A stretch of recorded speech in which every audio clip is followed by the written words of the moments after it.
নেশামুক্ত ত্রিপুরা গড়ার স্বপ্ন বাস্তবায়নের এক ত্রিপুরা শ্রেষ্ঠ ত্রিপুরা নেশামুক্ত সমাজ গড়ার লক্ষ্যে রাজ্যের মুখ্যমন্ত্রী প্রফেসর ডাক্তার মানিক সাহার উদ্দেশ্য বাস্তবে রূপদানে রাজ্যের পুলিশ প্রশাসন কঠোর মনোভাব পদক্ষেপ হাতে নিয়ে নেশার বিরুদ্ধে জেহাদ ঘোষণা করে কোমর বেঁধে মাঠে নেমেছে। কোনো অবস্থাতেই নেশার সাথে যুক্ত নেশা কারবারিদের বেহাত করা হবে না।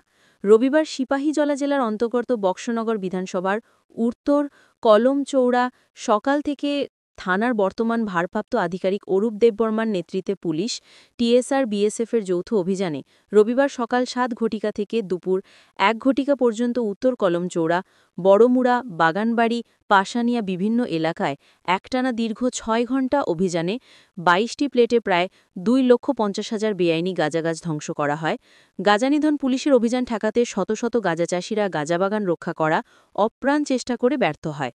গাঁজাবিরোধী অভিযানকালে থানার ভারপ্রাপ্ত আধিকারিক অরূপ দেববর্মা সাংবাদিকদের মুখোমুখি প্রতিক্রিয়া বলেন, নেশামুক্ত সমাজ গড়ার লক্ষ্য বাস্তবায়নে আগামী দিনের অভিযান চলবে বলে জানান।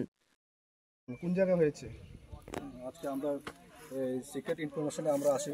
সকালবেলা আমরা এটা মার্চ করি থানা থেকে, 7টার সময় আমরা মার্চ করেছি।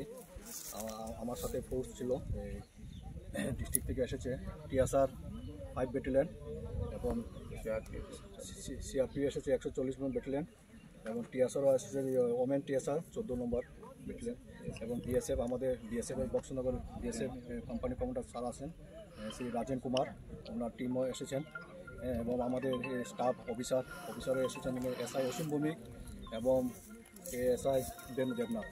আমাদের টিম নিয়ে এই ইনফরমেশন, যে সিক্রেট ইনফরমেশন পেয়েছি সেই ইনফরমেশন মোতাবেক আমরা এই উত্তর কলমচৌড়া বর্মরাতে এখানে আমরা কাটিং করেছি। এরপরে আমরা এসেছি এখানে উত্তর কলমচৌড়া পাশানিয়া টাকামুড়া, এখানে আমরা এইভাবে গাঁজা কেটেছি 22টি প্লট কেটেছি, আনুমানিক আমরা 2,50,000। এইভাবে আমরা কেটেছি এবং আমরা নেক্সটও আমরা সেইভাবে আমরা জারি থাকবো, এইভাবে আমরা কাটিং করবো। এই অভিযান আপনারা কয়টা থেকে কয়টা পর্যন্ত করেছেন?